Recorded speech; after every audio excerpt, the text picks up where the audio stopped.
Due to some violent content, parental discretion is advised.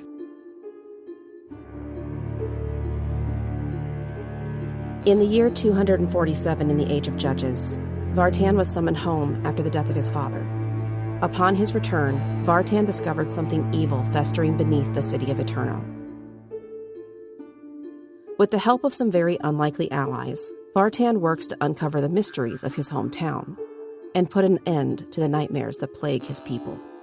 Welcome to Ethereal Embrace. I'm not one to complain about a nice, quiet breakfast, but the awkward staring made it a bit weird. At least the biscuits and gravy were good.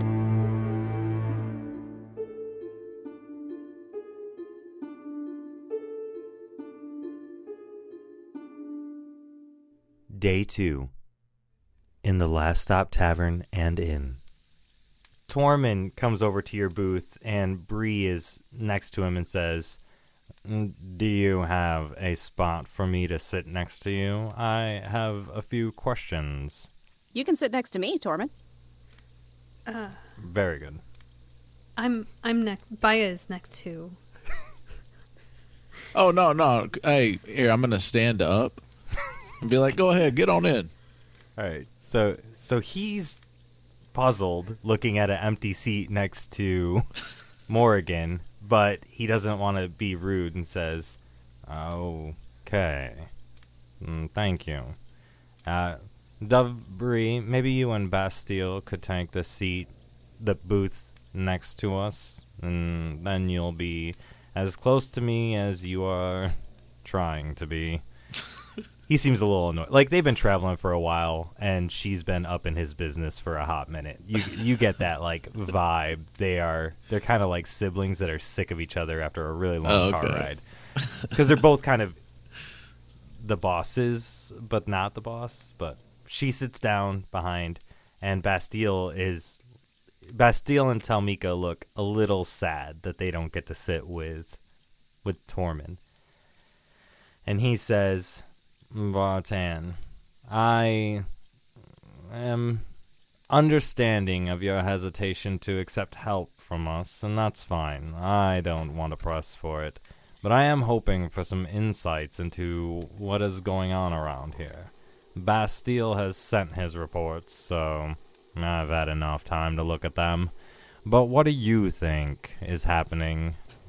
With which one did he say? Did he say which one? No, he didn't.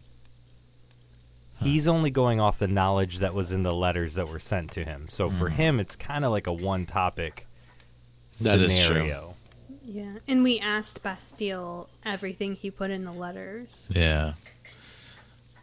Well, I mean, I'm can't help but think that you might have wasted a trip out here, because, I mean, we took care of those demons that came into town, and I haven't heard from them since. I mean, it's been, almost a couple weeks now. And how do you believe those demons came to town? I don't know. Might have came in from out of town. Passing through. Not exactly sure. I mean, you just walked into town. There's nothing stopping people from coming into town.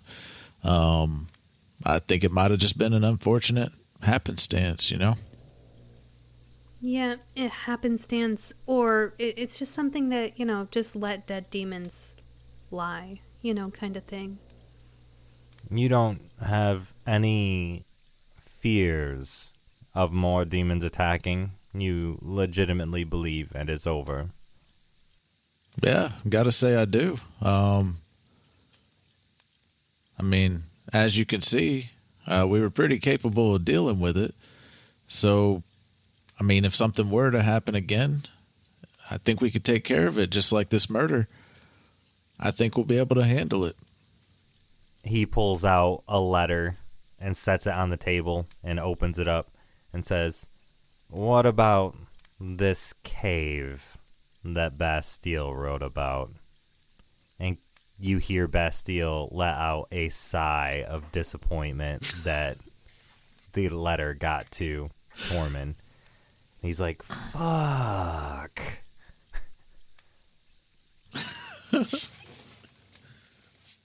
Well,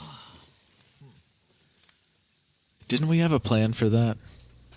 We did. Oh, yes, the cave. So, we did kind of see a few of the demons coming from that cave. So, we collapsed it and covered it over with trees and grass and fauna.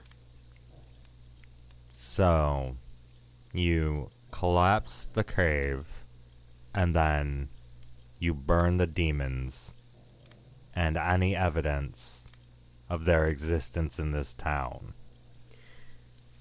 Yeah, basically. I mean, it could be that, if we weren't confirming Bastille's story, anybody else would think it's just a fairy tale, right? I do not question the reports from Bastille. In my experience as a Robin that investigates demonic activities, normally a town would be looking for assistance and reassurances from the church. Having this much pushback is interesting, to say the least. I understand that, but see, we have Vartan here, and if Vartan can't take care of something, then I don't know anybody else who could, church or not. You have... I'm sorry, but what you're saying is a little... And then Bastille lets out a cough to interrupt him. I agree. Vartan is an asset to this community. Oh, here comes the food, Tormund. Looks like a big platter. His food is over there. Yeah, see, he had the pineapple and the spinach salad. I don't know why he ordered that. Yes, I had the biscuits and gravy. Thank you. And he's definitely trying to run interference on the questioning Vartan existence. So the food gets delivered by Cody, and Tormund says, "Thank you. Are you saying that I cannot visit this cave? There's no more access to it?" That's correct. How disappointing. But... I mean, I could draw you a picture of the cave, and Baya takes a napkin and a piece of, I don't know, charcoal, and draws a picture of just a generic cave, poorly drawn. Okay. And then a demon, coming out of it. And then she said, and then we just kind of demolished it. And then she just takes the charcoal and scribbles, a big X over it, and then just colors it all over, and then draws trees. Well, he rolled an 8 on his insight, so he's going to say fascinating. Still unfortunate. Well, as long as we are here, I guess we'll post up for a few nights and see if we find anything anomalous. Sounds good. I mean, that was the plan. I'm personally really looking forward to looking around for anomalies myself. Can I see that drawing? Roll insight on the drawing. Yeah, Baya hands a drawing of basically just scribbles and stick trees. I got a 23. On the story. I mean, we did cover. Yep. We did. Oh, on the story. Yep, because I'm looking at it and I'm thinking of the story and I'm just like, I'm not sure how accurate this drawing really is. My mother always said that I had plenty of talents, but drawing wasn't one of them. So, if you like, you could, we could hire somebody to draw it better. It's too bad I can't just go see it. We could start practicing. Practicing drawing? Yeah. Morgan just kind of looks over at Tormund and just kind of squints and just kind of shakes her head. Anyway, the food's here. Let's eat. All right, so the food is here. Tormund tries to engage in some small talk, but you are successfully evasive in your answers. With the perception roll that Moragan had, she can tell you're being purposefully evasive, but doesn't know why, to what end. And then after you're talking for a little bit, Brass Cane comes in to the tavern and walks over to the table and leans down and whispers into Vartan's ear, I need to speak to you outside, if you don't mind. Yeah. Hey, Tormund, Morgan, I'll leave y'all to it. Hey, there's an extra plate of biscuits and gravy here. I mean, you probably want more than pineapple and spinach there. So I'll be right back. I'm going to kind of like take a few hurried bites, and then I'm going to take the biscuits and gravy. I'm going to set it on top of this pineapple spinach salad and just look at Torm and be like, trust me, this is better. It's really better. I got to go. And I'm going to run out after Vartan. So outside, Brass Cane pulls you to the side and says, I have these doves. They're all over the town. They're driving me crazy. But, to make shit worse, there's been another killing. Damn, what? Yeah, we went back into town. I was trying to lose this dove. I was talking to Greystone. And one of the guards came up to me and said that we found another body. It's different, though. It's, the house where the killing took place. It's one of your empty houses. Oh, damn. Where the guards were posted up? No, come with me. All right. I'm going to turn around because Morgan said that she was coming. mm-hmm. Yeah. So be like, oh, hey. Since you're out here, follow us. We're going to go check something out. Thanks for the invite. I was kind of coming anyway. Which house was it? Was it the one that we just... Brass Cane, we just posted Magno in a house. No, it's, no one lived in it. We were checking out the houses that were empty. After you said to check out the ones with the basements, we decided to check out all the empty houses, and I think that's how we found this one. All right. So he leads you to one of the houses. It's one of the smallest ones in the old district. It rests on the far east side of the city with its front door facing the eastern road leading outside of town. So it would make sense how someone could get into this house without being seen by anyone, because the front door, unlike most of the other houses, doesn't face into town. It faces away from town, so it can look out to the beautiful view. Man, a second killing. Vartan, didn't we check that camp? We sent Amber to the camp. We should ask Brass Cane about if Amber came to him about the camp. All right. Yeah. And then how could they have killed a second time? We didn't even see them. We were They were distracted. long gone. Oh. We're distracted with the torment and the piteousness. You know, not to be a conspiracy theorist or anything, but the first murder was shortly before the doves arrived. And then shortly after. And then after they arrived, there's another murder. I mean, how easy would it have been for a couple of the doves to march ahead to kind of find more reason to stay here longer? I mean, I would hate to think that any of them capable of murder, but somebody did. Yeah. I'll keep an eye on Moragan when she's with us, because while I think I can trust her, I mean, somebody's a murderer. Yeah. Yeah. I think we might need to tell her when she splits off from us. Yeah, I agree. Hey, Brasscade. Yeah. Did Amber get with you? No, I don't know where Amber is.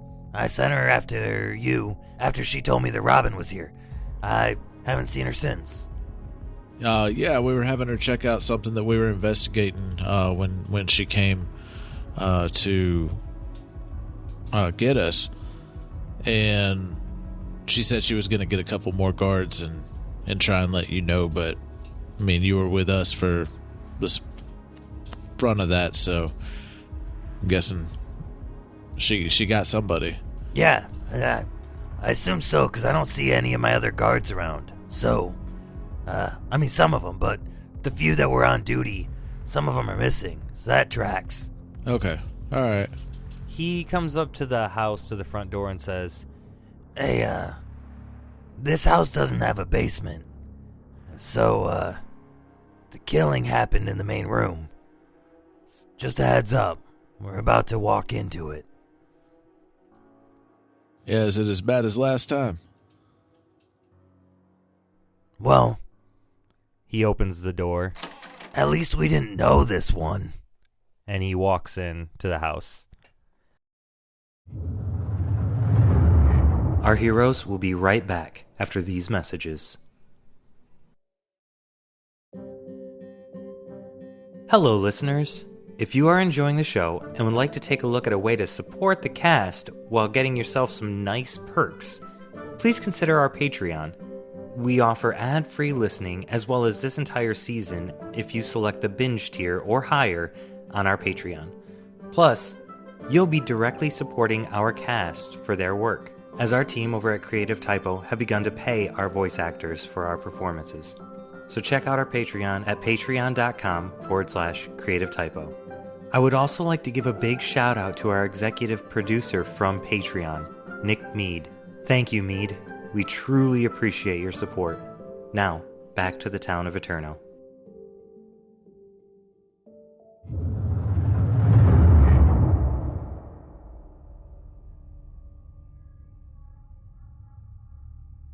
So, without any rolls, here's what you notice. Blankets were hung over the windows to keep anyone from peeking in. This house had, even though it was small, had a big picturesque window on the wall that's facing outside of town. A large blanket was hung over that so no one could see into there. A body lay on the floor, naked, with two arms above their head in the shape of a rhombus, and the left leg is kicked out to the side. And you don't recognize this individual. The Briars were naked as well, right? Mm-hmm. And they were in the same... One of them was in the rhombus and one leg out, right? Mm-hmm. Yep. Baya wants to look at the walls. Some of the runes have been painted in blood on the wall, with the most prominent one being the same one that you found from before. Brasscane, did you say you don't recognize this person? Yeah, they're not from Eterno. How often do you guys get visitors? He looks over to Vartan with like a pained expression and say, I don't know, maybe once a decade. And nobody noticed a newcomer? I mean, everybody seemed to notice us when we rode in. Yup, that's what makes this very bizarre. Vartan, what is she doing here? It took me all morning to get rid of the other one, and you just brought her into this? Whatever. Your call, my friend. God. Yeah. By the beard of Greyhawk. Yeah, she's assisting the eyes. Well, assistant, no one comes to this town. he walks in and kind of stands to the far end of the room and lets you do your thing. All right. I definitely want to, like, check around, like, not on the ruins, not on the body. I want to check entrances, exits, or possible entrances, exits, any kind of track, something. While he's rolling that, I want to ask Brasscane, were they murdered with a knife like the Briars? Yeah, they were stabbed once, though. So this murder's not as grisly as the Briars was.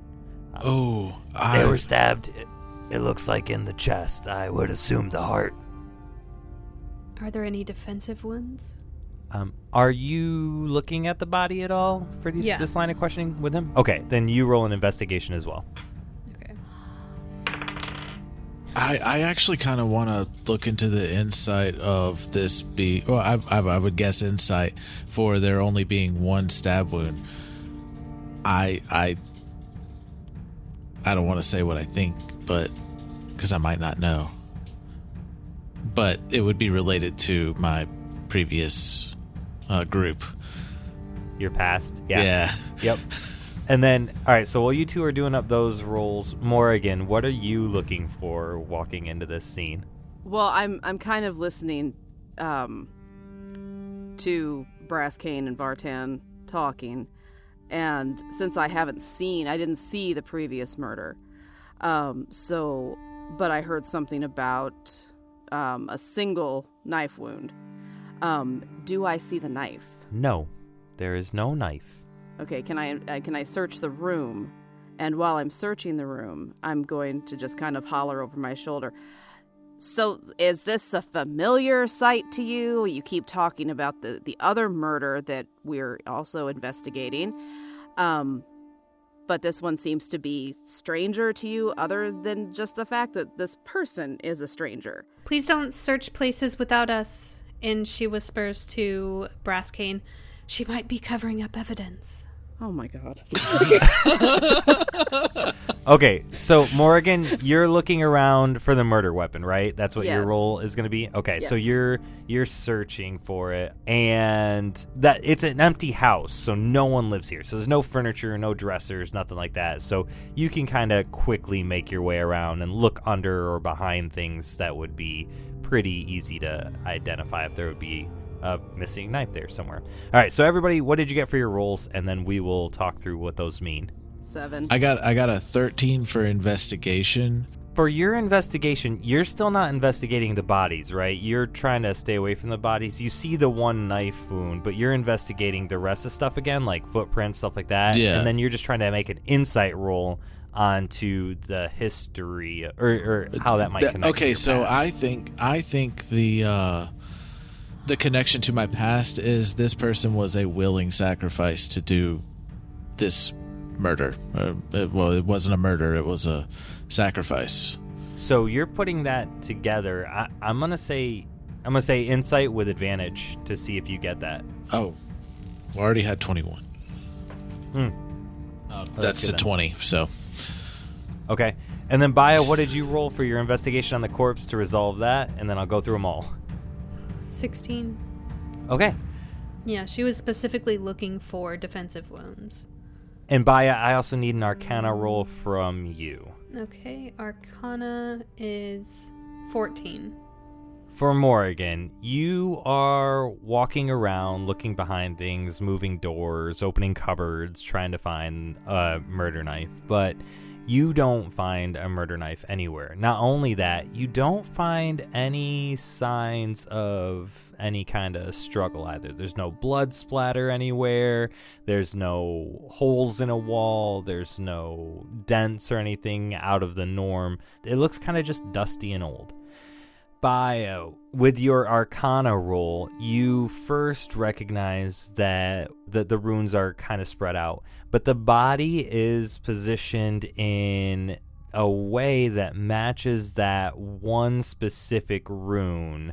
If you were to draw a circle, a perfect circle around this corpse, it would match that rune that you keep seeing that is for dissipation, cessation, destruction. Yep.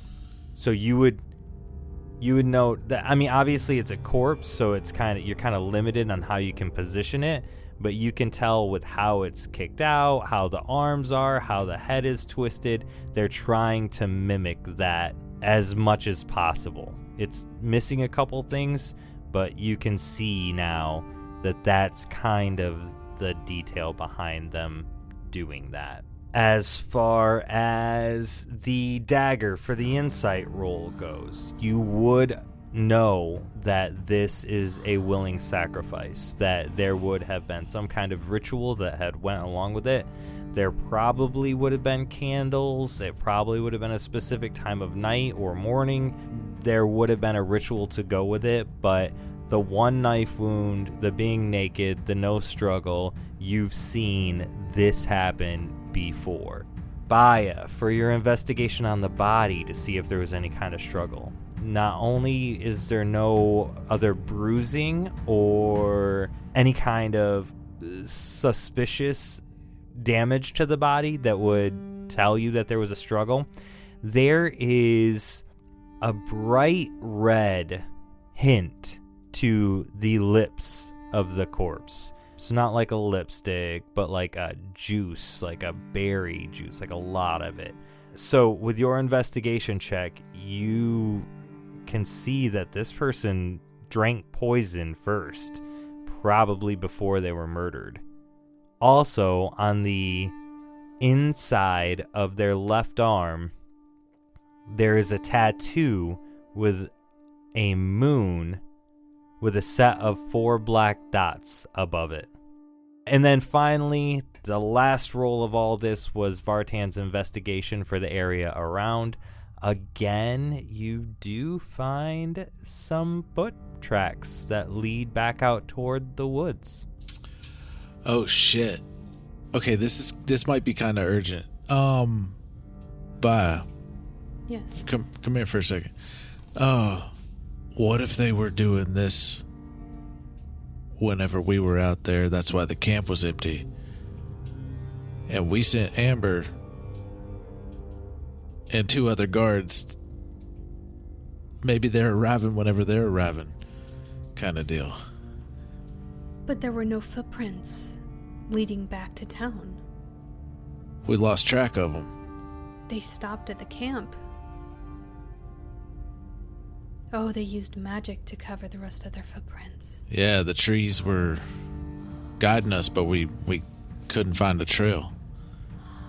Yeah, we need to go. Let's bring Brass Cane. Yeah, Brass Cane, Moragan, we got to get it out to the tree line and see if we can find Amber. We got to hurry. Okay. You said she took soldiers with her, right? Or somebody? You didn't let her go by herself. Well, yeah, but they might have ended up in the same place at the same time. If she came back, gathered people, and then went back out. That's not good. Vartan, do you have one of the keys to this house? I want to lock it up so no one gets in here. Yeah, actually, I would have grabbed them all. Yeah. With everything going on. Your dad had like a master skeleton key to all of his properties. That that's perfect magic then. Attributes. Yeah. Yeah, let's get out. I'll lock it up real quick and be like, we can talk on the run.